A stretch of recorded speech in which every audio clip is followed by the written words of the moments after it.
শিব হচ্ছে বৈষ্ণবানাং যথা সম্ভব। স্বয়ং ভগবান শিব হচ্ছে বৈষ্ণবের শিরোমণি। অনন্ত ব্রহ্মাণ্ডে যত বৈষ্ণবগণ আছেন তার মধ্যে সর্বশ্রেষ্ঠ বৈষ্ণব হচ্ছেন পরমেশ্বর ভোলানাথ। এনাকে ক্ষেত্রপাল বলা হয়। ক্ষেত্র ক্ষেত্র আর ক্ষেত্রজ্ঞ। ক্ষেত্র বলতে বোঝায়, ক্ষেত্র বলতে যেটা বোঝায় জমি, ক্ষেত্র যেখানে চাষ হয়।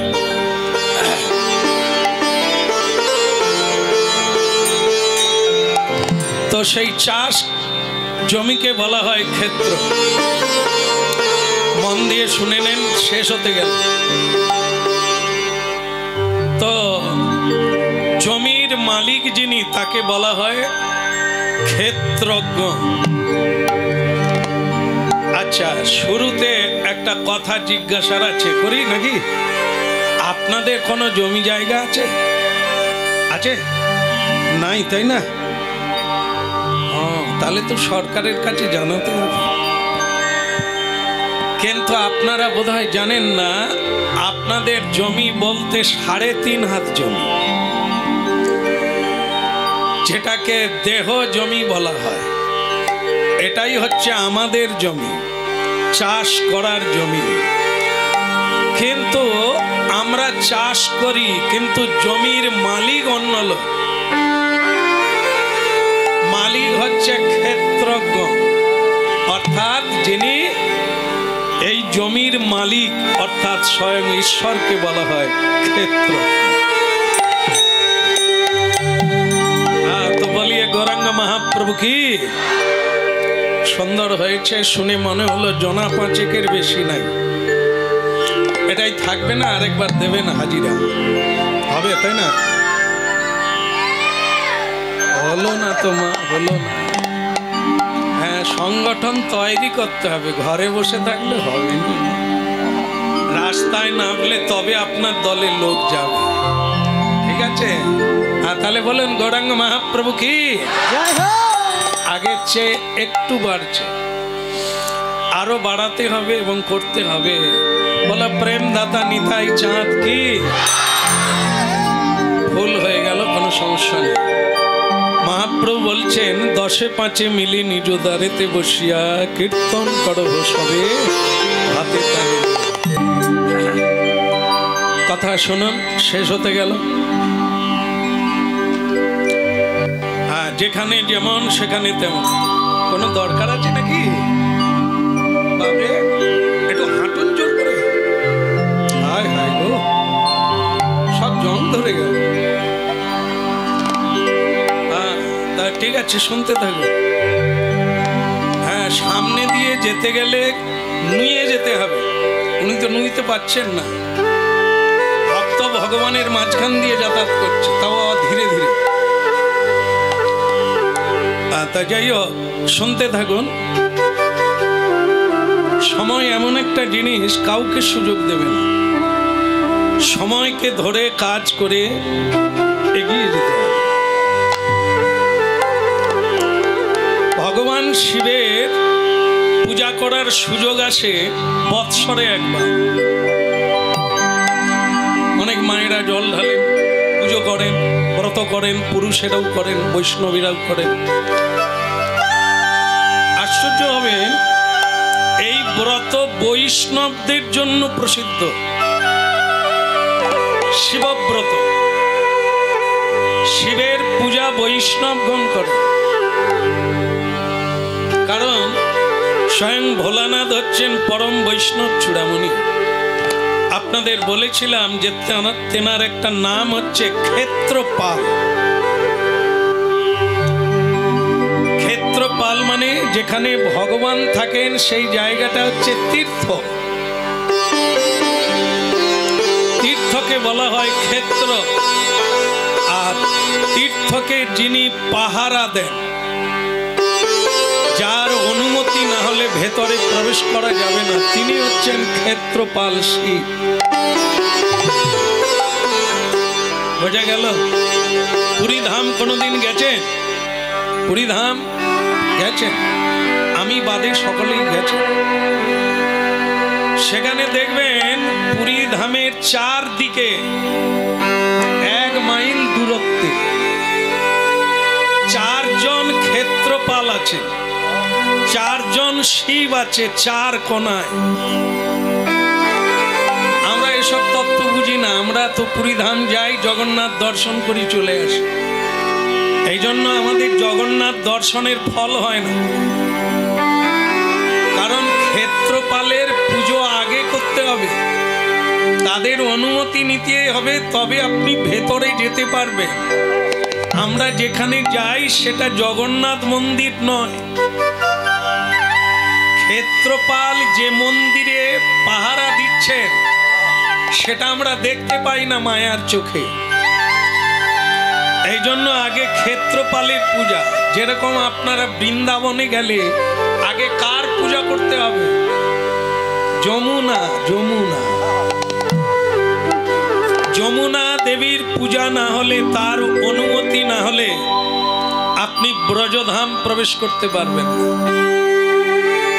পুরী ধাম গেলে আরেকজন আছে, তার নাম হচ্ছে সাক্ষী গোপাল। আমি পুরী ধাম যাচ্ছি প্রভু, আপনি সাক্ষী রইলে। হ্যাঁ, কারণ জমলোকে গিয়ে আপনাকে প্রশ্ন করা হবে কোন ধামে গিয়েছিলে? যদি পরিচয় পত্র দেখাতে হয় তাহলে সাক্ষী গোপালকে ডাকতে হবে যে আপনি সাক্ষী ছিলেন, আমি তীর্থ করতে এসেছিলাম। এগুলো হচ্ছে নিয়ম, এগুলো আমরা মানি না। মানিব তো তখন যখন শুনবো, শোনাই হয় না। যেখানে যেমন সেখানে তেমন, আমরা ঠিক মাথা রাখতে পারি না। রান্না করতে গিয়ে মাথা ঘুরে যায়, এই জন্য রান্না সুস্বাদু হয় না, কারো মন জয় করা যায় না। লেখাপড়া করতে গিয়ে অন্যমনস্ক হয়ে যায়, তাই নম্বর ভালো পাই না। কাজ করতে গিয়ে অন্যমনস্ক হয়ে যায়, তাই কর্মের ফল পাই না। এই হচ্ছে আমাদের বদরোগ, এগুলো জানতে হবে। এই জন্য নববিধ ভক্তির শুরুতে আছে শ্রবণেই মঙ্গল। শুনলেই মঙ্গল হবে তা না, শ্রবণ করলে তবে মঙ্গল হবে। শ্রবণ মানে কানে শুনলাম বুঝলাম না, এটা না। শ্রবণ মানে বুঝে নিতে হবে। একটু শোনো, অল্প শোনো, বুঝে নাও। যেরকম বৈজ্ঞানিক শাস্ত্রে বলা হয়েছে, মেডিকেল সায়েন্স, খাবে অল্প খাও, চিবিয়ে খাও। আর যদি তাড়াহুড়ো করে খেতে যাও তাহলে কি হবে? আবার ট্যাবলেট খেতে হবে, বদ হজম হবে, অ্যাম্বুলেন্সে উঠতে হবে। এই জন্য যতটুকু খাও বুঝে খাও, চিবিয়ে খাও। যতটুকু শুনবে বুঝে শোনো, তাতেই কাজ হবে। একটু শুনবে তো একটু হবে, আর ঘন্টার পর ঘন্টা, দিনের পর দিন শোনার পরেও আপনার বদরোগ গেল না। আপনি কিসের অভ্যাস করেছিলেন? এগুলি হচ্ছে শ্রবণের আনুষঙ্গিক মাঙ্গলিক বিধান। এই জন্য শিব মঙ্গলজি, তাকে বলা হয় ক্ষেত্রপাল। আমাদের শরীরকে যদি ক্ষেত্র বলা হয় তাহলে ক্ষেত্রজ্ঞ হচ্ছে স্বয়ং ভগবান। এখানকারও ক্ষেত্রপাল বৈষ্ণব। মহতের পদরজ অভিষেক বিনে তাহারে না পাই রাজা বিবিধ। হ্যাঁ, অনেকে অনেক জপ করি, অনেক পুজো করি, ঘন্টার পর ঘন্টা নানান তীর্থে যাই প্রতি বৎসরে, কিন্তু কোনো কিছুতেই মন বসছে না। কেন না? যেটার জন্য এত কিছু করা, সেটাই এখনো করা হয়নি, জানা হয়নি। সেটা হলো বৈষ্ণবের পদধূলি, তাহে মোর স্নান। বৈষ্ণব চরণে শ্রদ্ধা জন্ম নিল না, আসক্তি হলো না, তাদের চরণে মাথা নিচু হলো না, আর তাদের চরণে শ্রদ্ধার জন্ম হলো না। এই জন্য আমি বঞ্চিত হস্মি, বঞ্চিত হস্মি, বঞ্চিত হস্মি ন সংশয়। আমি যে এত মূল্যবান সুযোগ থেকে বঞ্চিত হলাম, বঞ্চিত হলাম, বঞ্চিত হলাম, এতে কোনো সংশয় না। প্রবোধানন্দ সরস্বতীর কথা তিনি যখন মহাপ্রভুর কৃপায় বুঝতে পেরেছিলেন এতদিন যা কীর্তন করেছি তা শ্রীগালের চিৎকার করা হয়েছে। শ্রীগাল যেমন চিৎকার করে গলা ফাটিয়ে গান গায়, আমার কীর্তন পড়াশোনা পাণ্ডিত্য এতদিন তাই হয়েছে। রাধারানীর কৃপা হলো না, মহাপ্রভুর কৃপা হলো না। আর যখন হলো তখন তিনি নিজেকে শ্রীগাল বললেন, কাক বললেন, নিজেকে কাকের সঙ্গে তুলনা করলেন। যতদিন বুঝবো না ততদিন মদ অহংকার কাজ করবে, যখন বুঝে যাব কলসি চুপ হয়ে যাবে। বলি রে বদন, বলি রে বদন, সুধামাকা কঠিনা মধুমাকা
সবাই ক্লান্ত আছেন, সংসার ক্লিষ্ট দিয়ে আমরা সবাই, তাই বেশি না, হ্যাঁ শুরু আর শেষ।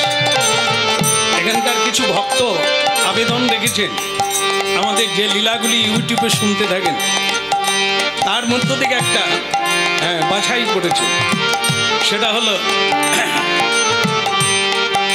ভক্ত সুদন্না। ঠিক আছে, বলো নিতাই গো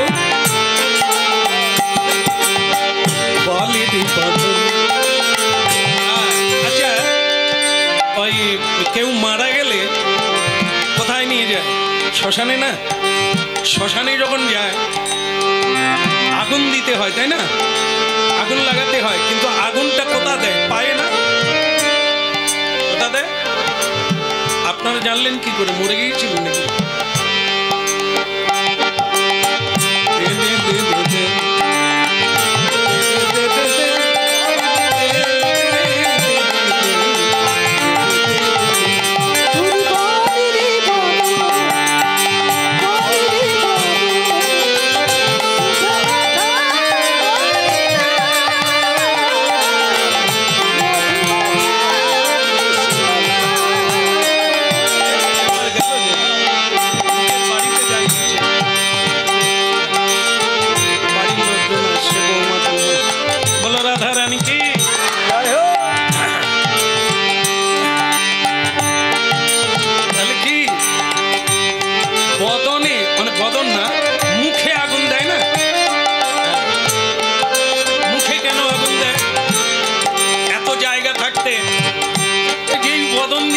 সেইখানেই যায়নি, তাই কেন করে? হ্যাঁ, শাস্ত্রে আছে যে বদনে কৃষ্ণ নাম হয় না ওটা অশুদ্ধ, অপবিত্র। এই জন্য সারা জীবন তো হলো না শুদ্ধ, অন্তত মরার পরে শুদ্ধ হয়ে শেষ হয়ে যায়। এই জন্য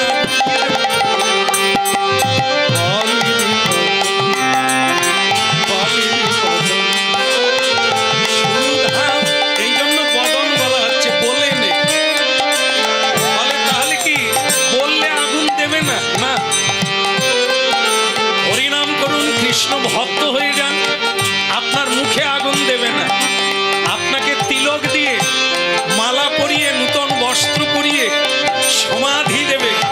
যেরকম ভক্তরা বসে হরিনাম শোনে, হরিনাম কীর্তন করে, সেরকম ভাবে থাকে না? হ্যাঁ, আছে আমাদের দেশে, হচ্ছে।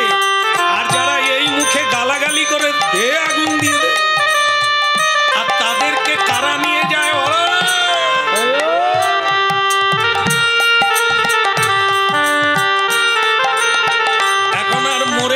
লোকজন ডাকতে হয় না, যুবক ছেলেরা আগে এগিয়ে চলে আসে। কেন বলুন তো? ওখানে বোতল কোম্পানি আছে, ওটার একটা মজা আছে। কেউ মরে গেলে লোকে মজা করে মদ খায়, আর তাদের কাঁধে যায়, তারাই আগুন দেয়। হ্যাঁ, আর যদি কোনো সাধু, কোনো কৃষ্ণ ভক্ত মরে যায়, বোতল কোম্পানির কোনো চান্স নাই, কৃষ্ণ ভক্তরাই কাঁধে করে নিয়ে যায়, তারাই তাকে সমাধি দেয়।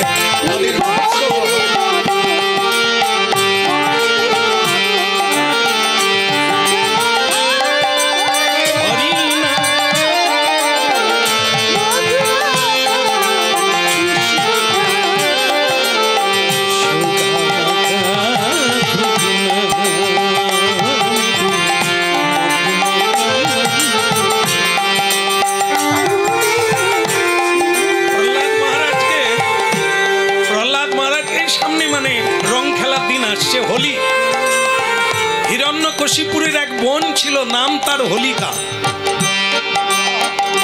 প্রহ্লাদকে কিছুতেই মারা গেল না, মানে মারতে পারা যাচ্ছে না কৃষ্ণ ভক্তকে। 5 বছরের ছেলে, কি মজার কৃষ্ণ না। তখন বোন, তার পিসিমার নাম হচ্ছে হোলিকা দেবী, বললেন দাঁড়াও দাদা, তুমি কান্নাকাটি করো না, এ ছেলেকে আমি মেরে দেব। বলে কি করে? চিতা সাজিয়ে দাও, চন্দন কাঠের চিতা সাজিয়ে দাও, ওকে নিয়ে আমি মাঝখানে দাঁড়িয়ে থাকবো চিতায়, আগুন জ্বলে যাবে, ওকে ছেড়ে দিয়ে আমি লাফিয়ে পড়ব। এই যে কারণে চাঁচর শুরু হলো, এই হোলির আগের দিন চাঁচর হবে। এই চাঁচর যেখানে হলো সেটা হচ্ছে হোলিকা দেবী। সেই হোলিকা দেবী বললেন ও মরে যাবে। হ্যাঁ, প্রহ্লাদ বলে পিসিমা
আনন্দে ভরে গেল চারিদিক। সকলে বলল হায় হায় গো, 2 জন মরে গেল। মানে প্রহ্লাদও মরে গেল, তার পিসি হোলিকাও মরে গেল। হায় হায় হায় হায় করতে করতে সব কাঠ পুড়ে গেল, আগুন নিভে গেল। দেখা গেল 2 জনের 1 জন মরে গেছে, 1 জন বেঁচে। কে মরে গেল? প্রহ্লাদ। সে তো বাচ্চা ছেলে, নরম, 5 বছর। পিসিমার নাই, পুড়ে ছাই। আর প্রহ্লাদকে মরতে দেখা গেল না, কাঠের উপরে বসে হরিনাম করছে।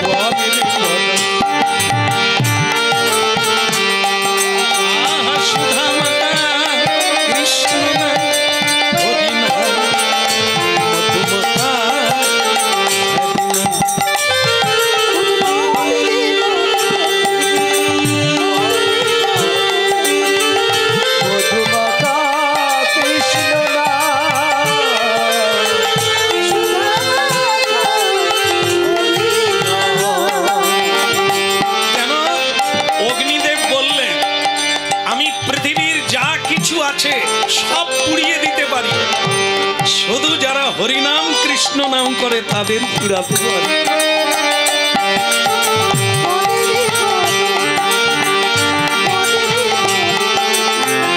মনে রে, আর অন্য কিছু খাস না, প্রসাদ প্রসাদ পা, আর অন্য কিছু বলিস না, নরকের দ্বার খুলে যাবে।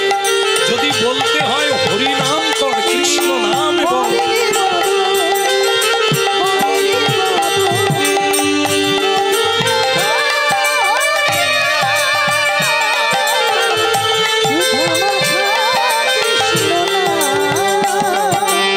আজকে ভালো লাগছে? হরিনাম ভালো লাগছে? হ্যাঁ, কোনো কীর্তনিয়া কীর্তন গাইবে ভালো লাগবে এটা না, কীর্তন ভালো লাগবে। সারা জীবন ব্যাপী কীর্তন হয় ভগবানের, কোনো কীর্তনিয়ার না। সব কীর্তনিয়া কীর্তন করে গৌরাঙ্গ মহাপ্রভুর, শ্রীকৃষ্ণের ভক্তগণের কীর্তন করেন। কীর্তনিয়ার কীর্তন নয়, মহাপ্রভুর কীর্তন। এটা শুনলে গ্যারেন্টি 100-তে 100 সংসারে যে আনন্দ আপনারা পান সেটা আপনাদের অনুভব আছে। হরিনাম করে দেখুন, জীবনে এত আনন্দ পাবেন। 100-তে 100। নাহলে আজকে হরিনাম গাইলে লোক ধরানোর জায়গা কুলোয় না কেন? হরিনাম গাইলে জায়গা দেওয়া যায় না মানুষকে, এত মানুষ হরিনাম শোনে। ধীরে ধীরে মহাপ্রভুর কৃপায় সেই জায়গাটা তৈরি হচ্ছে। মহাপ্রভু বলেছিলেন যে একদিন সবাই হরিনাম করবে, আর করতেই হবে। হরিনাম না করে কারো উদ্ধার নাই।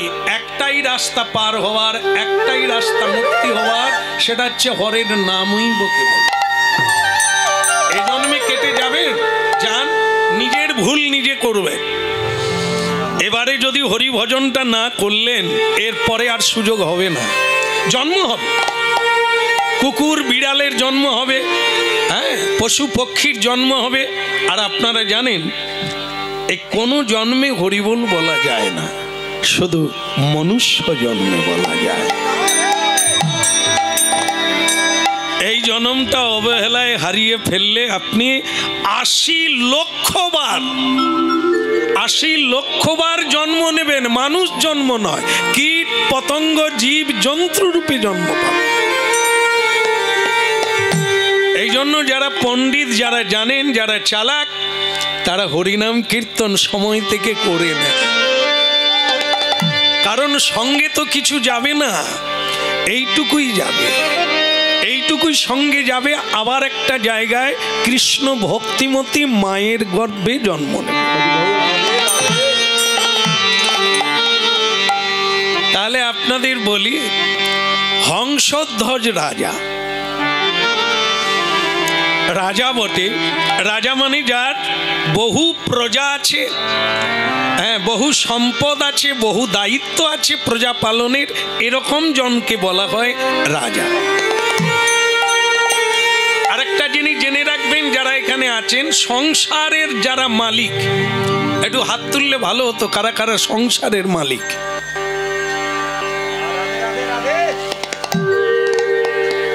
আমি ছাড়া কেউ নয় নাকি? আসলে আপনারা কীর্তন শোনেন বোধহয়, এই জন্য এই সময়টা হাত তুলেন। তাহলে আপনারা কেউ মালিক নয়, তাই তো? গান নাড়ুন অন্তত মালিক। হ্যাঁ, কিন্তু সংসারে এই নিয়েই তো কত ঝগড়া করছে। আমি কি কেউ নয়? বৌমা যে বাপের বাড়ি গেল আমায় বলে গেল। এবার হাত তুলুন কারা কারা বলেন এটা। আমি কি কেউ নয়? আমি ঘরের বাবা, আমি মালিক, আমাকে না বলে এই কাজ হলো? বাড়িতে যে হরিনাম হচ্ছে কাকে বলে? এর বেলা মালিক। আর এখন আমি হাত তুলতে বললাম, ঠিক আছে ঠিক আছে, জানলেই হবে, হাত তোলার লাগবে না। মালিক হওয়া ভালো, কিন্তু পারবো না আমরা, কারণ ওই সঙ্গ করি না, ওই বুদ্ধি আমাদের নাই। আমরা সব ব্যক্তি ছাত্র। যেমন এনার 6 ভাই একসঙ্গে খাওয়া দাওয়া করে।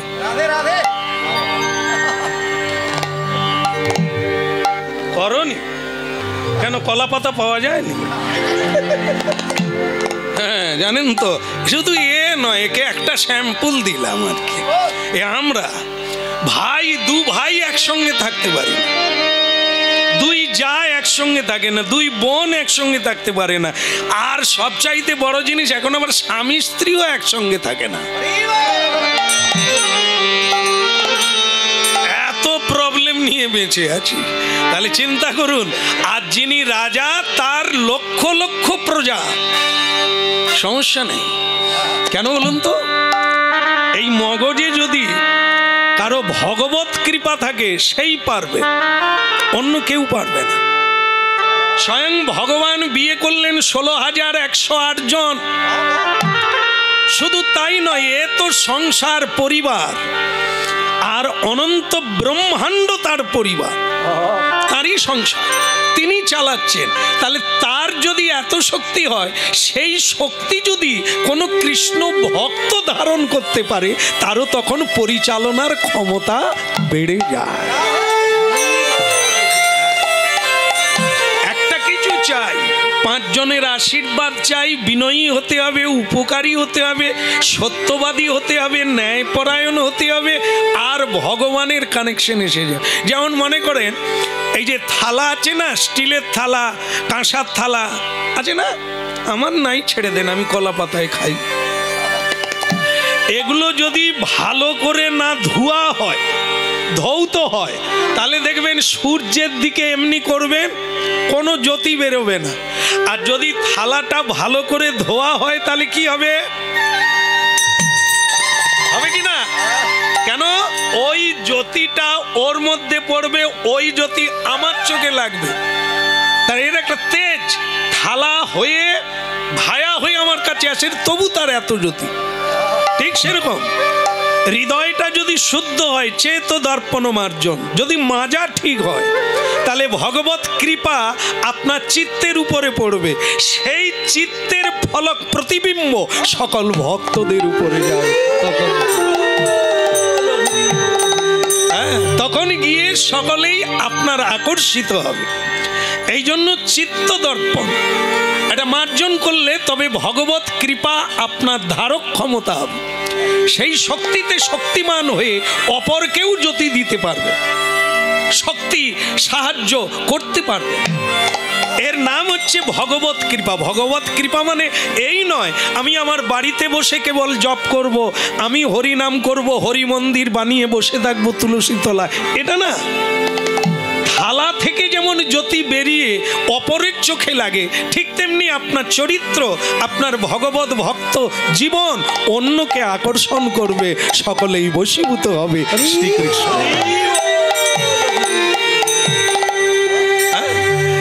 কে বাসনা ইলো শ্যাম না,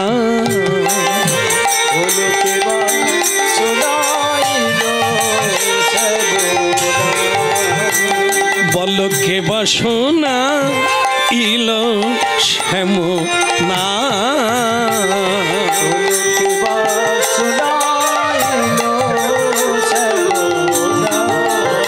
আনের ভিতর দিজা মরমে পশিল গো, আকুল দিল মন প্রাণ। কে বাসনা ইলো শ্যামনা।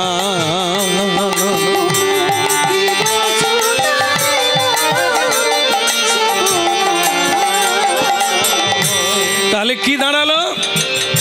রাজা হংসধ্বজ, কেমন রাজা হংসধ্বজ, আবার তিনি কৃষ্ণ ভক্ত।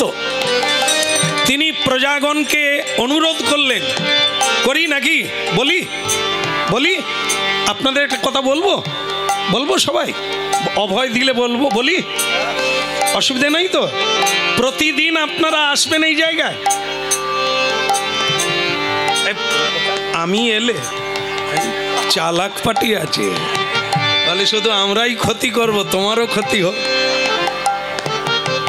আচ্ছা ঠিক আছে, আমি বলছি না, রাজা হংসধ্বজ বলছে প্রতিদিন আমার রাজপ্রাসাদে সারাদিন কাজ করো, সন্ধেবেলা আসবে, আসবে সন্ধেবেলা তো কোনো কাজ নাই, প্রতিদিন হরিনাম করব একসঙ্গে, কারণ হরিনাম ছাড়া গতি নাই। এই জন্য হরিনাম করলে এই জন্মেই কৃষ্ণকে দর্শন করবে, যারা আসবে তারা পাবে। আসা যাবে? ভালো লাগবে সবার? সবার লাগবে? নিতাই গৌর।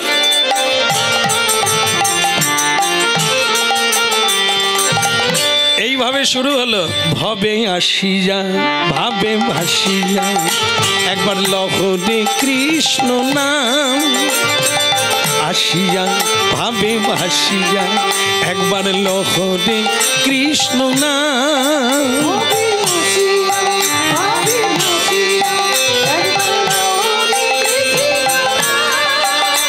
ভবে আসিয়া ভাবে ভাসিয়া, একবার লহরে কৃষ্ণ নাম।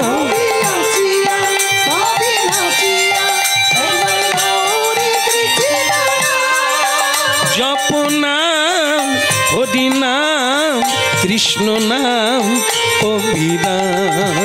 জপ নাম হরি নাম কৃষ্ণ নাম অভিরাম। ভাবে আসিয়া ভাবে ভাসিয়া, একবার লহরে কৃষ্ণ নাম।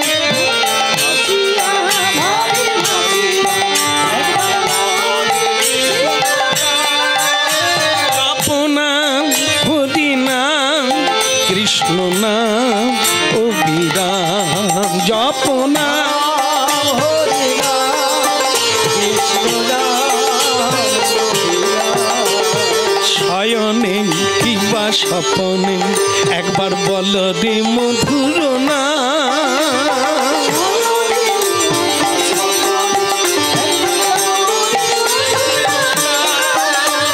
শয়নে কিংবা স্বপনে, একবার লহরে কৃষ্ণ নাম।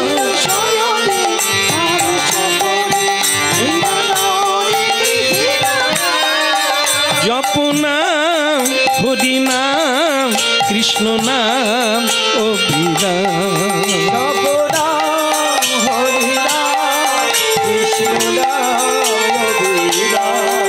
ভাবে আসিয়া ভাবে ভাসিয়া, একবার লহরে কৃষ্ণ নাম।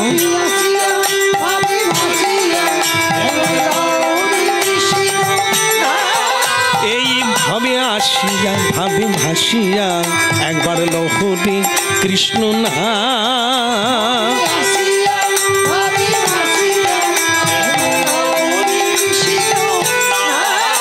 এই কলিতে পাপে টলিতে, লহরে মধুর নাম।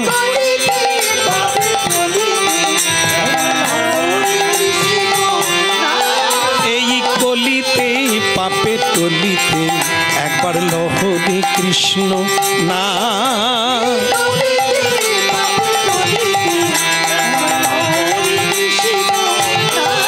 জপ নাম হরি নাম কৃষ্ণ নাম হরি নাম।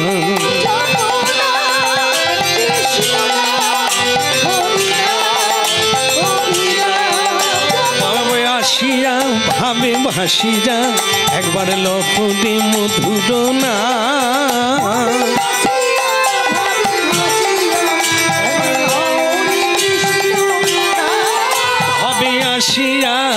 ভাবে ভাসিয়া একবার লহরে কৃষ্ণ নাম।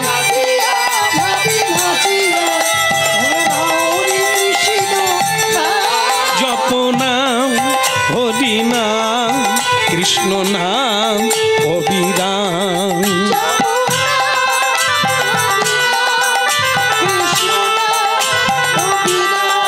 বলো গৌরাঙ্গ মহাপ্রভু কি। বন্ধ করে দেব কি? কিছু লোক আমাকে আসা মাত্রই জানিয়ে দিয়েছে, কারণ ওখানে চালু হয়েছে তো, বলে আমি আপনার সঙ্গে দেখা নাও হতে পারে। কেন? বলে আমি গাড়ির বাঁধতে ঢুকলে আগে যেটা পড়বে সেটাই ঢুক। আবার কিছু লোক এসে বলছে এসেছি বটে, তবে আমি কিন্তু বেশিক্ষণ থাকবো না। কারণ কি, গেলবারে আমি পটলের রসা পাইনি। কেমন? তো সুতরাং আমি বেশিক্ষণ থাকবো না। আমি তোরা যদি না থাকিস তাহলে আমিও থাকবো না, এই জন্য বলি বেশিক্ষণ হবে না, বন্ধ করি নাকি।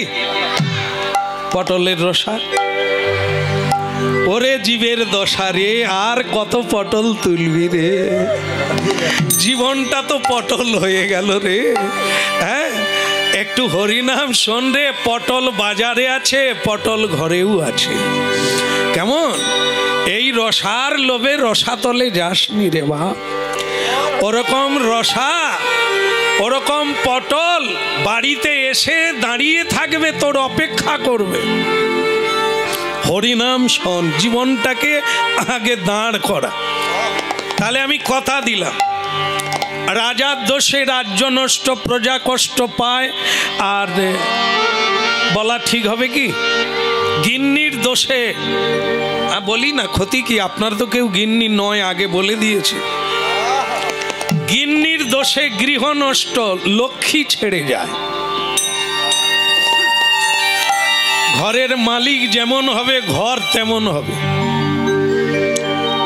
মালিক যদি অনাচারী হয়, অধর্ম পথে থাকে, তার সংসারে ধর্ম থাকবে না, সবটাই অধর্ম পথে চলবে।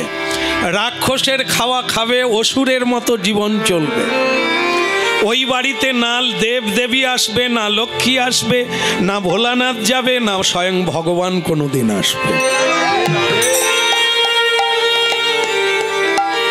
অনাচার, অত্যাচার, ব্যভিচার হতে হবে চরিত্রবান, কৃষ্ণপরায়ণ, ন্যায়পরায়ণ। এর নাম মানব ধর্ম। সত্যমেব জয়তে। যদি করো তাহলে স্বয়ং দেব দেবীগণ তোমার সহায়তা করবে। মানুষেরা দেব দেবীর পুজো করে কৃপা প্রার্থনা করে, আর দেব দেবী এমন ধার্মিক মানুষকে ডেকে নিয়ে গিয়ে তাদের দলে যুদ্ধ করা, নমস্কার করে মানুষ। এই হলো হরিনাম। তা আমি কথা দিলাম, রাজার একটা কর্তব্য থাকে, সংসারের মালিকের যেমন কর্তব্য থাকে সকলকে মানুষ করা, সকলকে সুপথটা দেখিয়ে দেওয়া ছেলে মেয়েকে, ঠিক তেমনি বিশ্বপিতা ভগবানের একটা দায়িত্ব আছে, আমাদেরকে সুপথ দেখানো। সেটা তিনি অবতার পুরুষ হয়ে শিখিয়ে দেন, কখনো গীতা ভাগবতের দ্বারা উপদেশ দেন, কখনো গুরু বৈষ্ণবের বদন থেকে উপদেশ দেন। যারা মানে তারা পথে চলে, যারা মানে না তারা সব নরকের রাস্তায় চলে। এটা ভেবে রাখবেন। এই জন্য আমার একটা সংসারের যেমন দায়িত্ব আছে মালিকের, গিন্নির, আমি তেমনি রাজ্যের রাজা, আমার একটা দায়িত্ব আছে সবাইকে সুপথে নিয়ে যাওয়া, সবার ভাগ্যটা তৈরি করে দেওয়া। আমি হংসধ্বজ রাজা, আপনাদের আমি কথা দিলাম এই জন্মে আপনাদের আমি কৃষ্ণ দর্শন করিয়ে দেব। একবার উলুধ্বনি, হ্যাঁ একবার হরিধ্বনি নিতাই। হ্যাঁ কথা দিলাম, এ কথার কোনো অমর্যাদা হবে না। কেন হবে না জানেন? মানুষকে বিশ্বাস করা যায় না, মানুষ বেঈমান হয়, মানুষ মিথ্যেবাদী হয়। শুধু একজনকে বিশ্বাস করা যায়, সে হচ্ছে স্বয়ং ভগবান। স্বয়ং ভগবান বলেছেন আমি আর নাম আলাদা নয়, এক। নাম ধরলেই আমাকে পাবে। হরিনাম সত্য, আর সব মিথ্যা। ছিল না, হয়েছে, আবার থাকবে না।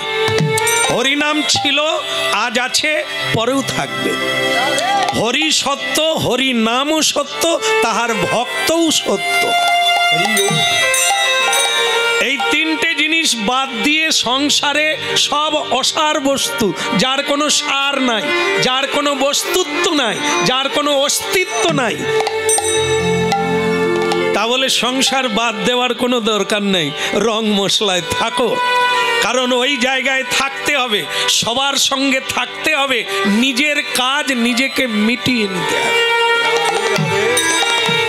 এর নাম হচ্ছে, দেখেন না যে আপনারা কীর্তন করেন, হরি নামই কৃষ্ণ নামই বড়ইতে। তো ভাগ্যিস আপনারা জেগেছিলেন, তাই নালে অনেক জায়গায় কীর্তন গাইতে গিয়ে বলে দিই হরি না আমি কৃষ্ণ না আমি বড়ইতে। তো সে হলে তাহলে কীর্তনিয়া দাদা কি গাইছো, ভালো গাইছো। হ্যাঁ, সে আসলে সে বুড়িমা তো এরকম ঘান না। তাই ঠাকুমা আমি যে তেতো বললাম, বলে তুই তেতো বল আর মিঠা বল, আমার কি যায় আসে। তাহলে আপনি ঘান নাড়লেন, বলে না নাড়লে তুমি আবার কি বলবে, তাই খান। আপনি কি তাহলে শুনেননি, জানেননি? বলে আমার জানার দরকার নেই, খেতে পারলেই হল, আর কিছু জানার দরকার নেই। হ্যাঁ, আরে জীব জন্তুরাও খায়, তুমিও খাবে আর মরে যাবে। তাহলে মানুষ না হয়ে চার পা নাও, হয়ে যাবে, বলার লাগবে না। হ্যাঁ, যেমন কর্ম হয়, আমি যেরকম করব, আর বেশি দেরি হবে না। পাল্টা পাল্টা মানে পরের জন্ম অপেক্ষা করছে, দু পা বাদ দিয়ে চার পা। যাদের হরিনামও দরকার নাই, সভ্যতাও দরকার নাই, কোনো লজ্জার দরকার নাই, জ্ঞানের দরকার নাই, এত ভাববার দরকার নাই, প্যান পরার দরকার নেই। পশুদের কোনো প্যান লাগবে না, আমাদেরও লাগবে না, এত সমস্যা থাকবে না। সেটা হয়ে যাবে। এত জীবজন্তু আছে, আমরা তাদের মধ্যে ঢুকে যাব, ভয় নাই, ভয় নাই। আমি কথা দিলাম এই জন্মেই কৃষ্ণ পাবে। যদি কেউ হরি নাম করে, কৃষ্ণ নাম করে, কৃষ্ণ তার বাঁধা। ভক্তমণ্ডলী মায়েরা, একদম সত্য। অধিক একটা কাজ হলো নিউ দিল্লি, ভারতবর্ষের রাজধানী নিউ দিল্লি, যা যমুনা নদীর তীরে। মহাভারতে দেখা যায় যে ওই জায়গাটার নাম হস্তিনাপুর, যেখানে পঞ্চ পাণ্ডব রাজত্ব করেছিলেন। আর সেই পঞ্চ পাণ্ডব একবার অশ্বমেধ যজ্ঞ করলেন ভগবান শ্রীকৃষ্ণের পরিচালনায়। ভগবান শ্রীকৃষ্ণ বললেন, যদি একচ্ছত্রপতি রাজা হতে হয় তাহলে একটা অশ্বমেধ যজ্ঞ করতে হবে। বলে সেটা কীরকম, তার নিয়ম কি? তার নিয়ম হচ্ছে, প্রথমে একটা ঘোড়ায়, মন দিয়ে শুনুন, মাথায় লিখে দিতে হবে এই ঘোড়া সম্রাট যুধিষ্ঠির মহারাজের, যে ধরবে তাকে বশ্যতা স্বীকার করতে হবে, যুদ্ধ করতে হবে, আর না হলে লিখে দিতে হবে আমি হেরে গেছি। আর যদি কেউ ধরো, পাগড়া পাগড়ি করো, তাহলে তোমাকে যুদ্ধ করে মরতে হবে। এই হচ্ছে অশ্বমেধ যজ্ঞ। অশ্ব মানে ঘোড়া। একটা ঘোড়া পুজো করে, যজ্ঞ করে, মন্ত্রপ্রুত করে ছেড়ে দেওয়া হবে। সে যেদিকে যাবে তার ইচ্ছাতে যাবে, তাকে কেউ তাড়াবে না, পরিচালনা করবে না, সে যেদিকে যেতে চাইবে যাবে। সেটাই করা হলো। কিন্তু প্রশ্ন হলো, ঘোড়ার সঙ্গে যাবে কে? যুধিষ্ঠির মহারাজ বলে অর্জুন যাবে। অর্জুন বলে আমি যেতে পারি, একা করে যাব না, আমি একা করে যাব না, যা বলো তা বলো আমায়, একা করে যাব না।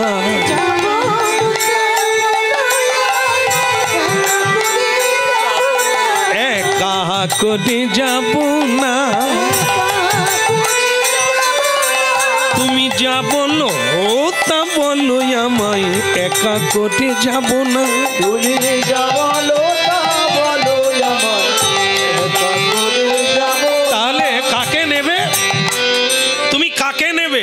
বলে আমার চিরজীবনের সখা কৃষ্ণকে দিলে আর আমার কোনো চিন্তা নেই, কৃষ্ণ আমার সঙ্গে থাকবে, আমি একা করে যাব কেন? বলো রাধা রানী কি? আচ্ছা, একা আসে একা যায়, হ্যাঁ কি না? একা আসা একা যাওয়া না, ভুল হলো। একা আসে কিন্তু যায় না। তপতির মা যায় না, তাকে ছাড়া থাকতে পারি না, আমি মরে যাব, সে যাবে না? কেউ আজ পর্যন্ত হয় না। দলিলও যাবে না, টাকা পয়সাও যাবে না, সোনা দানা যাবে না, একটা ছুঁচও যাবে না। একা আসা একা যাওয়া। কিন্তু এর মাঝখানে একটা কথা আছে, এরই নাম হরিনাম। কি? একজনা যাবে, সেগুলোকে, সেগুলো গুরুদেব। চলো গুরু দাই দুজন পাদে, চলো গুরু যাই দুজন পাদে, আমার একলা যেতে ভয় করে, চলো গুরু যাই দুজন পাদে।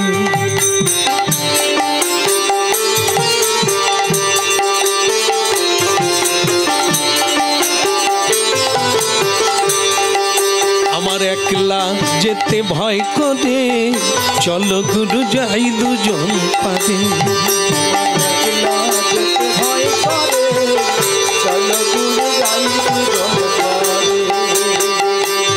সেথা নাভিকি ছাড়া, সেথা নাভিকি ছাড়া চলে না, না যাবো আমি কি করে, চলো গুরু যাই দুজন পাদে। আমার একলা যেতে ভয় করে, চলো গুরু যাই দুজন পাদে।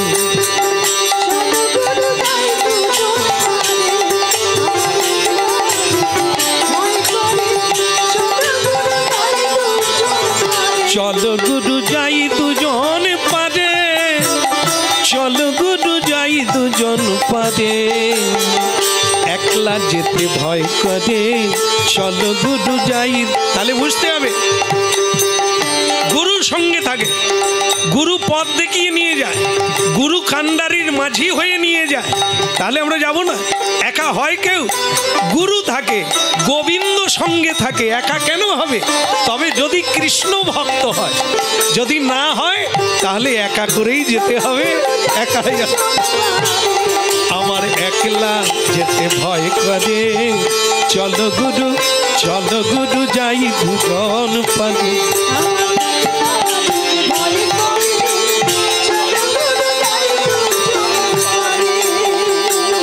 তাই গুরুদেবের চরণ ধরি, চালাও প্রেমের তরি।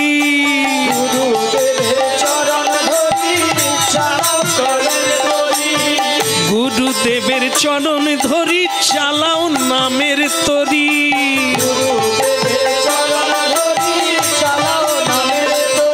আবার বাহু তুলে পালি তুলে বলো হরি হরি। উলুধ্বনি হরিধ্বনি বলো হরি হরি। একলা যেতে ভয় করে, চলো গুরু যাই দুজন পাদে। একলা যেতে ভয় করে, চলো গুরু যাই দুজন পাদে।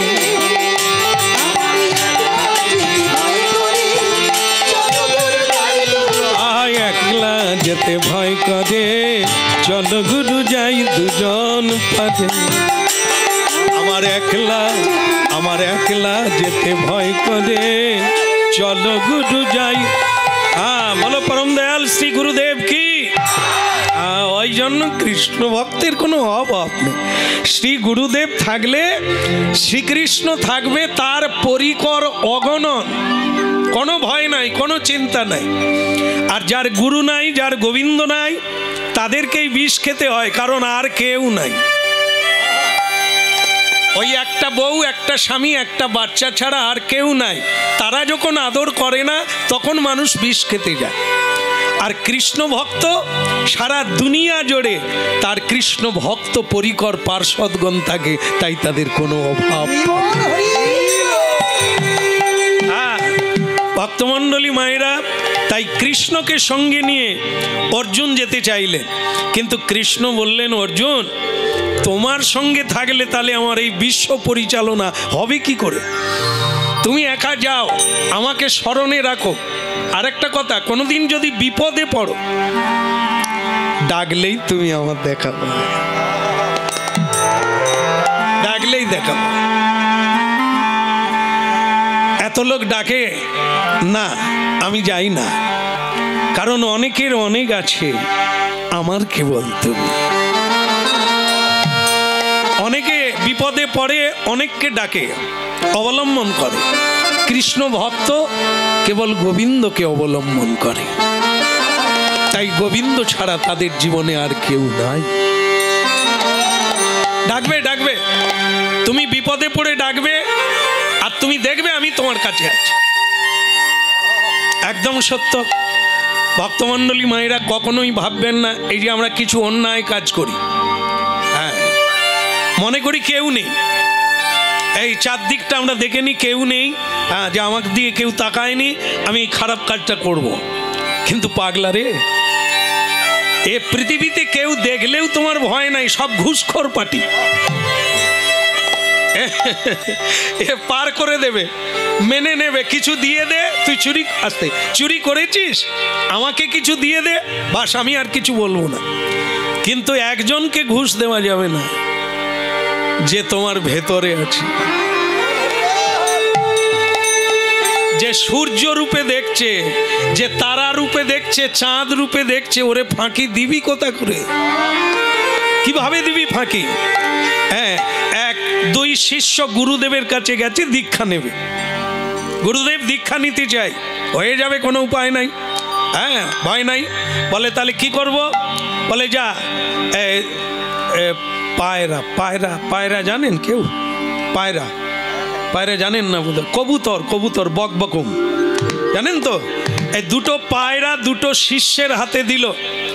বলে গুরুদেব দীক্ষা নেব, পায়রা নিয়ে কি করব? চাষ করতে হবে না বাপ, এ দুজনে দুদিকে যা, এমন জায়গায় পায়রাকে হত্যা করবি কেউ যেন দেখে না, কেউ যেন দেখে না, হত্যা করে আমার কাছে আসবি, আমি তোদের দীক্ষা দিয়ে দেবো। কি রে, তোমাদের দীক্ষার সময় এরকম হয়েছিল? আসলে গুরুদেবের পায়রা নাই, তাই দিতে পারে, ছাগল দিতে পারতো।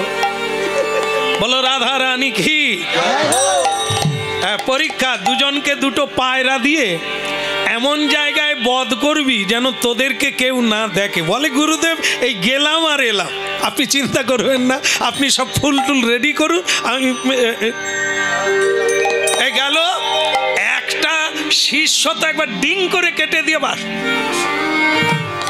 চারদিকে দেখে নিল কেউ নাই, বাস কেটে নিয়ে একবার হাত রক্তারক্তি, গুরুদেব এইছি, এই না এক কেটে ফাঁক করে দিয়েছে, এবার আপনি দীক্ষাটা দেন। বলে তুই দাঁড়া দাঁড়া, সেটা কথা?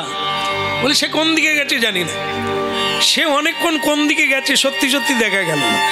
তা কিছুক্ষণ পরে বেটা ওই এসে গেছে, আয় আয় বেটা আয়, পায়রা নিয়ে এসছি, হ্যাঁ এ তো কেটে ফেলেছে, তা তুই নিয়ে আয়। বলে গুরুজি কি হলো রে, পায়রা তো বেঁচে আছে, কাটিসনি? বলে প্রভু কাটবো কি করে, জায়গা পাইনি। বলে কোথাও একটা নির্জন জায়গা পেলি না?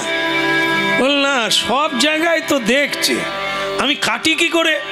বলে কোনো জঙ্গল টঙ্গল? বলে জঙ্গল হলে কি হবে, উপর দিকে তাকিয়ে দেখি সূর্যদেব দেখছি। বলে তাহলে তুই ঘরের ভিতরে ঢুকে যা, মাটির তলায় চলে যায়, গুহায় চলে যা, যেখানে সূর্যের আলো যায় না, সেখানে যা। বলে গিয়েছিলাম, গুহায় গিয়ে কাটবো, একবার হাত তুলে দিয়েছি, শেষকালে ভাবলাম কেউ দেখেনি, আমি তো দেখছি। আরে আমি নিজে তো দেখছি, তাহলে দেখেনি কে? তাহলে একে তো হত্যা করা যাবে না। গুরুদেব আপনার পায়রা নেন, নাই দীক্ষা হয়, নাই হবে আর কি। বলে তোরই হবে, তুই পায়রা রাখ। আর যে কেটে একবারে রক্ত হাতে দাঁড়িয়ে আছে, বলে তুই স্নান করে ঘর পালা।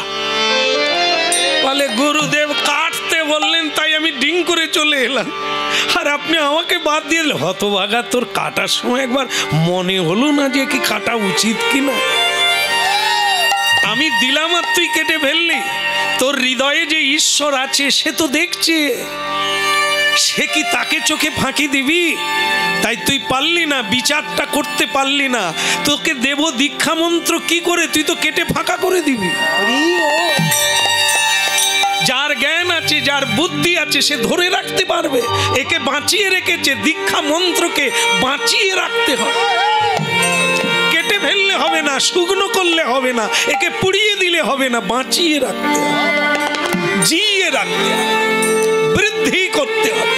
তা হতভাগা তোর দ্বারা হলো না। যা, আবার 12 বৎসর পরে একবার আসবি, পরীক্ষা করে দেখবো দীক্ষা দেওয়া উচিত। বাবুন, সবসময় ধ্যান রাখতে হবে, কেউ নেই না, তিনি আছে। তাকে জানলে মজা পাবে, চারিদিকে তিনি আছেন, সব হয়ে তিনি আছে, এটা জানলে মজা আসবে। আর যখন তুমি দেখবে আমার কেউ নাই, হ্যাঁ, যাদের জন্য এত করলাম তারাই আমাকে দুঃখ দিচ্ছে, আপনি বিষ নিয়ে দৌড়াদৌড়ি করুন।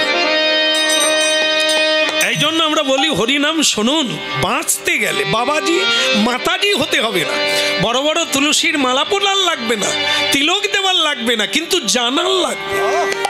জানলে আপনারই লাভ, কীর্তনিয়ার লাভ নয়, হ্যাঁ, বাবাজিদের লাভ নয়, ভগবানের লাভ নয়, লাভ হবে আপনাদের।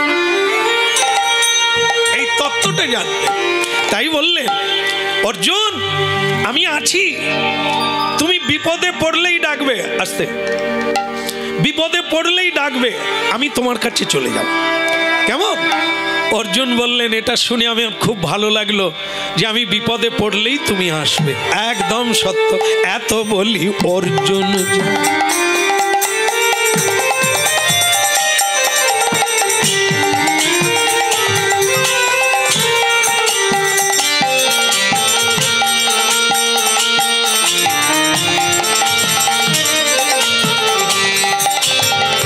এত বলি অর্জুন যায় ঘোড়ার পিছনে,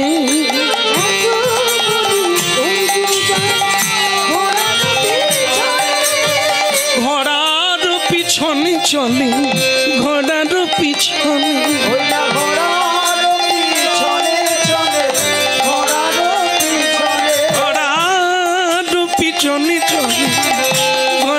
পিছনে,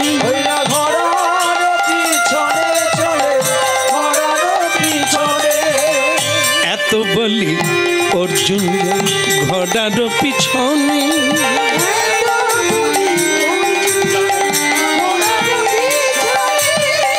হরি হরি হরি হরি বলিছে বদনে রে, হরি হরি হরি হরি হরি বলিছে বদনে রে।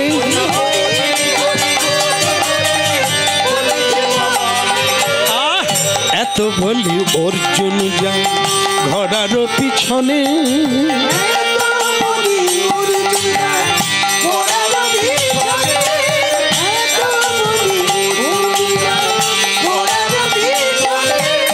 বলো ভগবান কৃষ্ণ কি, বলে কৃষ্ণ কানাইয়া কি, আর একটু জোরে হবে না? হবে? বলো গিরধারী লাল কি। ওদিকের হলো কি? সবাই খালি বলে জয়। আমি বলি ওদিকের কি হলো? ওদিকের মানে রান্নার কথা বলিনি, ও চলতা হ্যাঁ, চলতা খাতা হ্যাঁ আর চলতা হ্যাঁ। আমি বলছি ঘোড়া কোন দিকে গেল? ঘোড়া এমন একটা জায়গায় গেল, এই যে হংসধ্বজ রাজা বলেছিল না কৃষ্ণ দেখাবো, তারই রাজ্যে না ঢুকবে, এ তো দৈবের ইচ্ছা। ভগবান একদার থেকে সেরে সেরে যাবে, হ্যাঁ, কাউকে বলতে হবে না, ঠিক জায়গায় সেরে নেবে। হ্যাঁ, ও দেখবেন ভগবান ঠিক চালিয়ে যাচ্ছেন। আমরা মনে করি তিনি বোধহয় দেখতে পায় না, শুনতে পায় না, না হলে এত অরাজকতা চলছে কেন? বলো রাধা মাধব কি। স্বচ্ছ ভারত তুমি শুনছো? নিউজ টিউজ শুনো? তাহলে ওইখানে নিউজ পড়ে আছে কেন? একটু গুড়িয়ে সরাও না। এ কোথায় থাকে আমি বুঝিনি। স্বচ্ছ ভারত স্বচ্ছ ভারত বলে বলে মানুষ মুখ ব্যথা করবে, সামনে নোংরা হয়ে আছে সে কীর্তন গায়। বলো রাধারানী কি? আসলে খোঁচা না মারলে গরু যাবে না, লেজ মুলতে হবে তবে লড়বে, বুড়ো গরু আর কি।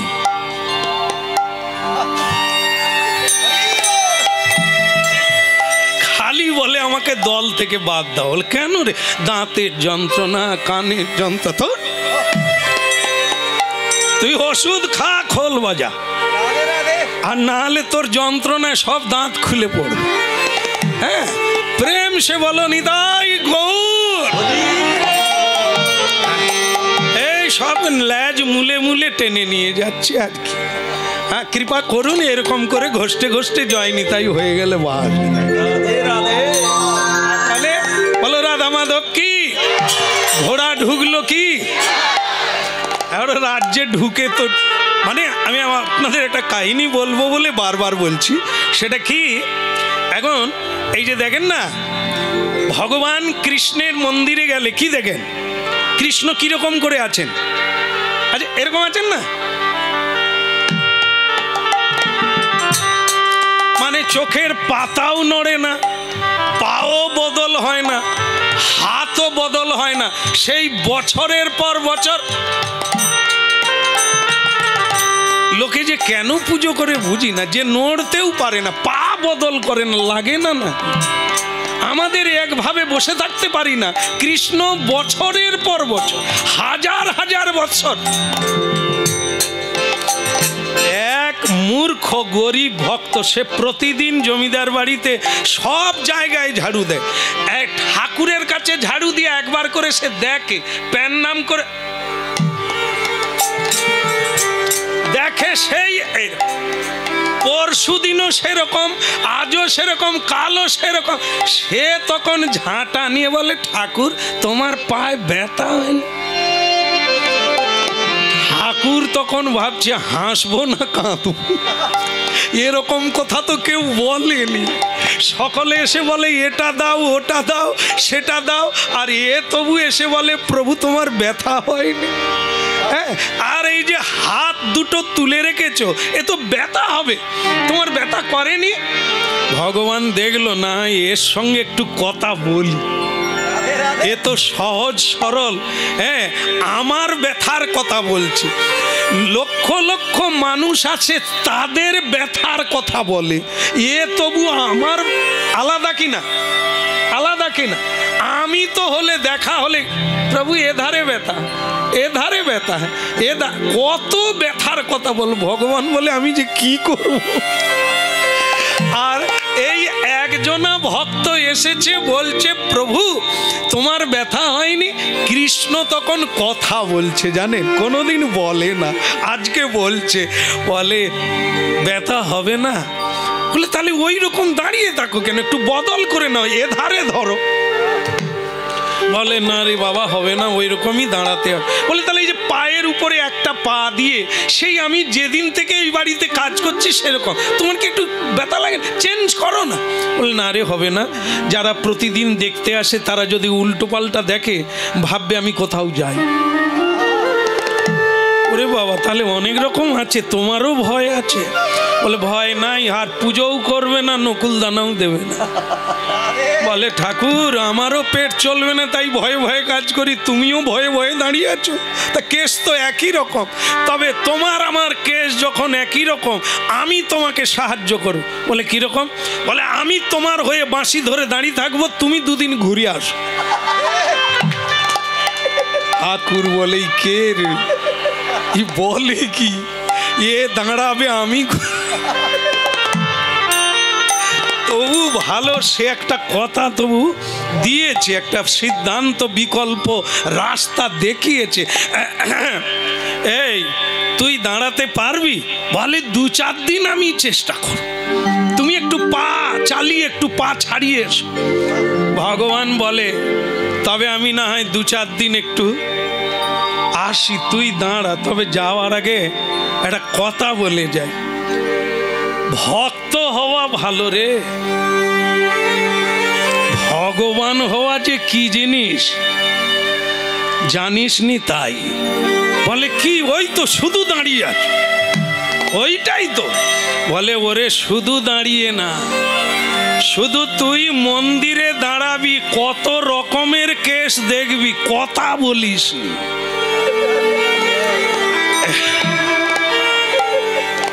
সব চাইতে বড় জিনিস হচ্ছে কথা বলা। দেখবি, বলবি না।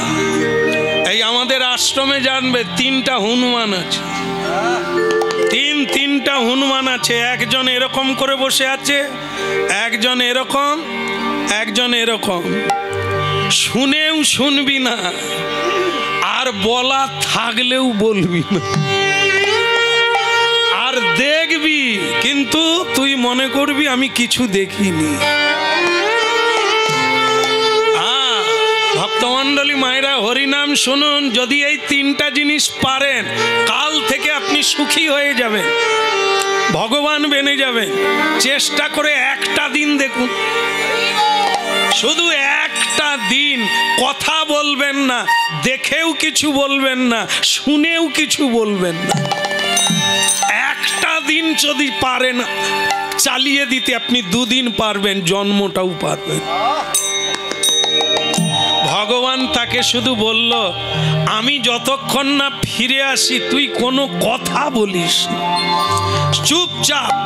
যা ঘটবে ঘটে যাবে, যা হবে হয়ে যাবে, তুই মুখ নাড়বি না। বলে প্রভু আমার কি বলার দরকার, যার যা হবে হবে, আমি তো তোমার জন্য দাঁড়িয়েছি। বলে ওইটা মাথায় রাখবি। আর তুই যদি নড়েছিস, তুই যদি বলেছিস আমি আর ঘুরে এসে দাঁড়াতে পারবো, তোকে তো ধরে ফেলবে। বলে কথাটা খারাপ নয়, তবে প্রভু আমি দাঁড়াবো, ক্ষতি কি? বাঁশি নিয়ে শুধু দাঁড়াবো আর খাবো। বলে খোকারে খাওয়া বেরিয়ে যাবে, শুধু দাঁড়া।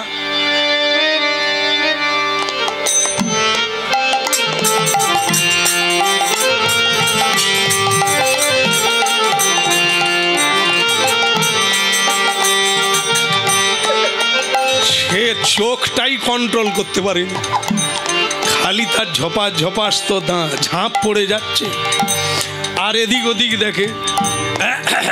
তো সে বলে কি তো কঠিন কাজ। তাই এখন কি হলো জানেন, একজন 2 নম্বরই লোক ঢুকেছে। 2 নম্বরই লোক বুঝেন তো, হয় ঘুষখোর, না হয় মানে চালাকি করে টাকা পয়সা আদায় করে, লোকে ঠকিয়ে রোজগার করে, সেই 2 নম্বর। সে একটা টাকার ব্যাগ নিয়ে ঢুকে,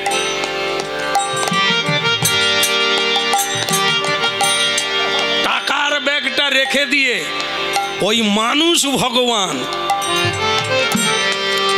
তার কাছে গিয়ে বলছে, হে প্রভু গোপীনাথ, ও গো গিরিধারী, তুমি তো জানো আমি কত নম্বরে রোজগার করি, চিন্তা করো না প্রভু, 1 কিলো মাখা দেব, তুমি শুধু আমাকে যেন আদালতে না যেতে হয়।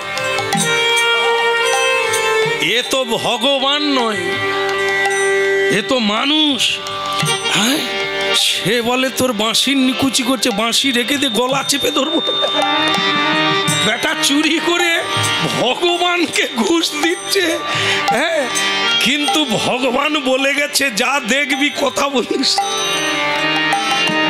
সে কোন রকম চেপে আছে, তার হাত কাঁপছে, বাঁশি আর ধরতে পারছে না। এ প্রণাম করে লোকটা বেরিয়ে গেছে, টাকার ব্যাগ নিতে ভুলে গেছে। এইবার বাঁশিওয়ালা ভাবছে ব্যাগটা কি সরিয়ে রাখবো, কিন্তু ভগবান বলছে নড়বি না, যা ঘটবে ঘটতে দে। কি তারই পরে এই 2 নম্বর লোক চলে যাওয়ার পরে 1 নম্বর একটি মেয়ে এসেছে। সে ছেঁড়া কাপড়, ময়লা জামা কাপড়, এসে বলছে প্রভু আমার স্বামী একেবারে মরণাপন্ন, আমি হাসপাতালে দিয়েছি, টাকা পয়সা নাই, প্রভু তুমি ছাড়া তো আমার কেউ নেই, এতদিন তো আমি তোমারই পুজো করেছি, এবার তুমি আমার উপকার করো প্রভু, তুমি ছাড়া আর আমার কেউ নেই। এই বলছে আর কাঁদছে, মাথা কুড়তে কুড়তে দেখে মাথা গোড়ায় ব্যাগ পড়ে আছে।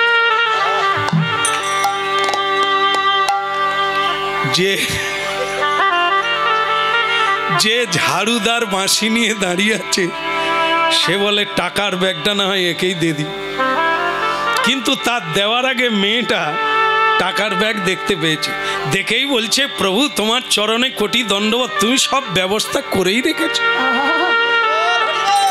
সে বলে টাকাটা আমি নিলে আমার চলতো, আমি আর ঝাড়ুগিরি করতাম না, এ তো নিয়ে নিল, তার টাকা, সে ব্যাগ ছেড়ে পালিয়ে গেছে, এ টাকা নিয়ে পালিয়ে যাচ্ছে, আমি বাঁশি নিয়ে দাঁড়িয়ে থাকবো? এত বড় একটা মিথ্যা। হতে পারো তুমি গরিব মানুষ, হতে পারো বিপদে পড়েছো, তা বলে পরের টাকা রেখে গেছে, সে ভুলে গেছে, তুমি নিয়ে পালিয়ে যাবে? বলি আবার মনে পড়ে গেল কৃষ্ণ বলেছে কথা বলা যাবে না, কি সে চুপ করে দাঁড়িয়ে আছে।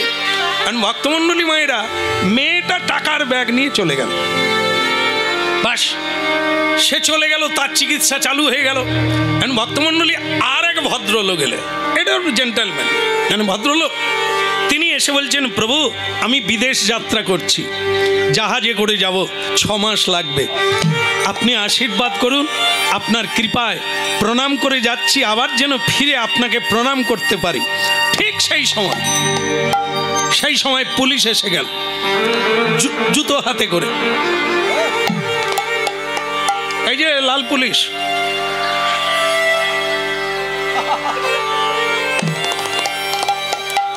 পুলিশ এসে বলল আর তোমাকে বিদেশ যেতে হবে না, চলো। এইখানে একজন টাকা রেখে প্রণাম করছিল, সে টাকার ব্যাগ ছেড়ে চলে গেছে, আর তুমি সেই টাকা নিয়ে বিদেশে ব্যবসা করতেই যাচ্ছ, চলো তোমাকে পুলিশে জেলখানায় যেতে হবে। বাঁশিওয়ালা ভাবছে তো বেশ মজা চলছে, কে প্রণাম করে গেল, কার টাকা থাকলো, কে নিয়ে গেল, কাকে পুলিশ ধরলো, এর পরেও কি চুপ থাকা যায় কি? ঠিক সেই সময় আসল বাঁশিওয়ালা ঢুকে গেছে, বলে কিরে আর 2 দিন ঘুরে আসবো? বলে না তুমি ঢুকো। বলে মোটে তো 2 দিন হয়েছে রে, তুই মাসখানেক দাঁড়া। বলে প্রভু আর 1 দিন থাকতে পারবো না। বলে আমি শুধু তোমাকে কোটি কোটি প্রণাম দিই, তুমি দাঁড়িয়ে থাকো কি করে? এখন দেখছি পার ব্যথা বড় ব্যথা নয়, তুমি এসব দেখেও কি করে দাঁড়িয়ে থাকো? হ্যাঁ, তুমি না বলে কিছু না করে দাঁড়িয়ে থাকো কি করে? তোমার বাঁশি ধরো, তুমি ঢুকো, আমার নকুলদানার দরকার নেই। আমি যেমন ঝাড়ু দিচ্ছিলাম, খাচ্ছিলাম, ভালোই আছি, স্ত্রীর সঙ্গেও ঝগড়া করি, অন্যায় করলেও মানি না, ঝগড়া করি, সেটাই ঠিক আছে। এরকম পাথর হয়ে দাঁড়িয়ে থাকবো, কিচ্ছু বলবো না, কিচ্ছু দেখতে পারবো না, ও আমার দ্বারা হবে না, তুমি দাঁড়াও। ভগবান বলে তাহলে এবার বোঝ কি জিনিস। ভক্ত হওয়া ভালো, আমাকে গালাগালি করবি, খেতে দিবি না, হ্যাঁ লাঠি মারবি, ডান্ডা মারবি, সেটাও ঠিক আছে, কিন্তু একবার ভগবান হয়ে দেখ। ভক্ত হওয়া কত ভালো, কাঁদা যায়, বলা যায়, সেবা করা যায়, সেবা নিবি, দাঁড়িয়ে থাকবি, একবার দাঁড়া। বলে প্রভু আমি চলে যাব, আমার সময় নেই, কিন্তু তোমাকে আমি একটা কথা বলবো। তাহলে এই যে অন্যায়টা হলো তুমি জানো, কার টাকা কে নিল, কে ধরা পড়লো? বলে ও তো আমি সব জানি, এ তো সামান্য, এর থেকে কত ঘটনা দেখি। বলে তুমি কিচ্ছু বলো না? বলে না, আমার তো এখানে কোনো বলার দরকার নেই। বলে তাহলে কার টাকা কে নিয়ে চলে গেল, আপনি কিছু বলবেন না? বলে সব ব্যবস্থা তো চলছে, আমি তো করছি, অন্য কেউ করছে। বলে তাহলে এই কার টাকা? বলে এই 2 নম্বরই লোক, খতরনাক ব্যক্তির টাকা, অন্যায় করে রোজগার করেছে, এরা আমাকে ঘুষ দেবে আর বাঁচতে চাইবে। বলে প্রভু তুমি তাহলে কি করো? বলে আমি কিছু করি না, ওই তো ব্যাগ এমন ওর মাথায় ঢুকিয়ে দিয়েছি, ভুলে গেছে ব্যাগ নিতে। বলে তাহলে কে নিল? ওই যে দেখলি মেয়েটা, ওই যে মেয়েটা স্বামীর জন্য কাঁদলো। কতজনায় অঞ্চলে যায়, ব্লকে যায়, নেতা মন্ত্রীর কাছে যায়, আত্মীয়ের কাছে যায়, ওই মেয়েটা আমার কাছে এসেছে। আর তো জিজ্ঞাসু জ্ঞানী চ ভরতর্ষভ। অর্থার্থী, আমার কাছে যে যা চায় তাই পায়। মেয়েটা এত করে কাঁদলো তার স্বামীর জন্য, আমি কি কিছু না করে পারি? তাহলে আমি তো ওটা করলাম। ওর টাকার অভাব নাই, যার ব্যাগ থেকে গেছে সেখান থেকে আমি নিলাম ব্যাগটা, আর এই ব্যাগটা ওই মেয়েটার হাতে দিলাম। আমি কি টাকা ছাপাই রে? আমাকে কি কেউ মায়না দেয়? আমার প্রণামী বাক্সটাকে পূজারি তার নিয়ে পালি। আমি যে কাউকে দেব, আমার হাত দিবার উপায় নাই। প্রণামী দেওয়ার পরে পূজারি সব খুলে নিয়ে চাবি দিয়ে পালিয়ে যায়। তা আমি কোথা থেকে দেব? আমি তো ওই ব্যাগটাই মেয়েটাকে দিয়ে দিলাম। বলে তাহলে প্রভু, যে লোকটা আপনাকে প্রণাম করে বিদেশে যেতে চাইলো তাকে কেন পুলিশ ধরে নিয়ে গেল? ওখানেও মঙ্গল আছে। তাহলে মঙ্গলটা কি? ওই লোকটার আজকের দিনের রাশিটা খারাপ, আজকের যোগটা খারাপ। ও যদি বিদেশ যাত্রা করে ওর আজ মৃত্যু আছে। তাই আমি পুলিশ ডেকে ওকে ধরিয়ে দিলাম মিথ্যা করে। হরিনাম শুনছেন, লীলাময় ভগবান কি লীলা করছে আমরা ধরতে পারবো? দেখেন, ওকে তাই জেলে দিয়ে দিলাম, ও যাতে বিদেশে যেতে না পারে। আর যখন বিচার হবে তখন ও ছাড়া পাবে, এই 2 নম্বরই ব্যাগওয়ালা লোক ধরা পড়বে। এসব তুমি করছো ঠাকুর, তবে কি তুই যেমন সহ্য করতে পারলি না, আমি দাঁড়িয়ে দাঁড়িয়েই ওই কাজটাই করি। কার আবেদন মঞ্জুর করব, কাকে জেলে ঢোকাবো, কাকে মুক্ত করব, আমি। তোরা আমাকে পাষাণ বলিস, তোরা আমাকে বলিস আমি কিছুই জানি না, বড় ব্যথা লাগে।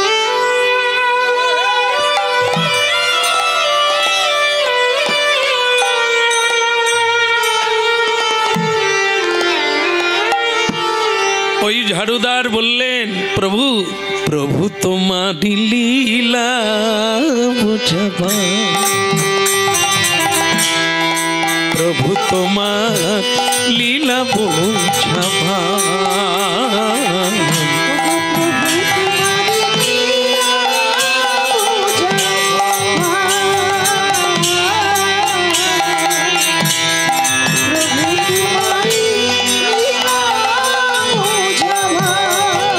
তুমি কাঁদে হাসাও কাঁদে কাঁদাও গো,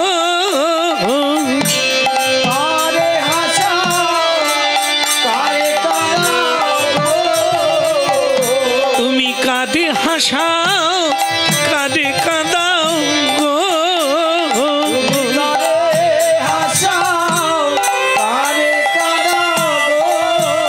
প্রভু লীলা চমৎকার, প্রভু তোমার লীলা বুঝবা,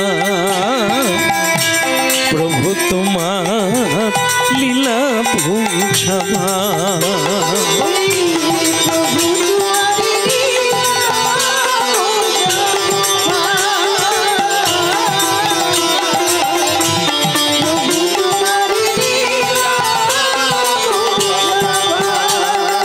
তুমি কাঁদে কাঁদাও কাঁদে হাসাও লীলা চমৎকার, প্রভু তোমার লীলা বুঝবা,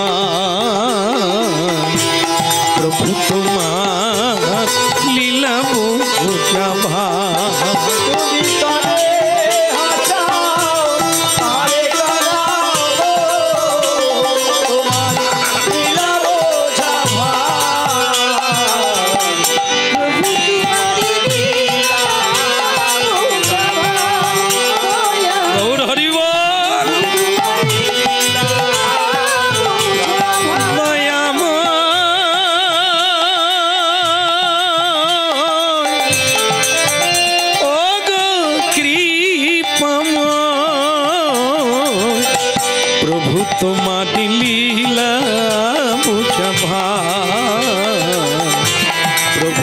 মা লীলা বহু ক্ষমা।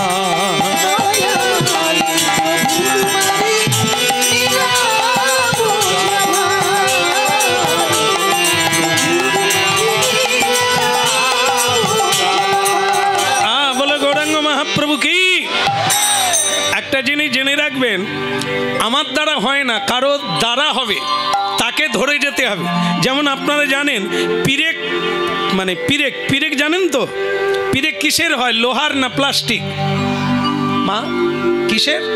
লোহার। আচ্ছা, প্লাস্টিক যদি পুকুরে ফেলে দেওয়া যায় তাহলে ডুবে যাবে না ভাসবে? হ্যাঁ,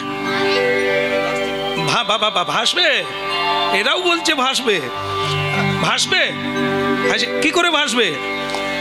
ভক্তমণ্ডলী মায়েরা, পিরেক ডুবে যায়। আমি পিরেকের উল্লেখ করলাম কেন হরিনামে?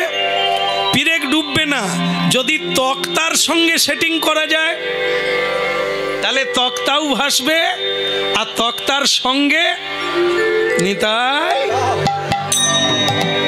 তাহলে ঠিক সেরকম আমরা সব লোহা, পিরেকের জাত ভাই, ছেড়ে দিলেই ডুবে যাব ভব সমুদ্রে। কিন্তু যদি সাধুগুরুর সঙ্গে সেটিং হয়ে যায়, এই জন্য কাউকে অবলম্বন করে যেতে হবে। আমি পারবো না যেটা, সেটা কারো দ্বারা হবে, তার সঙ্গে আমাকে যুক্ত থাকবে।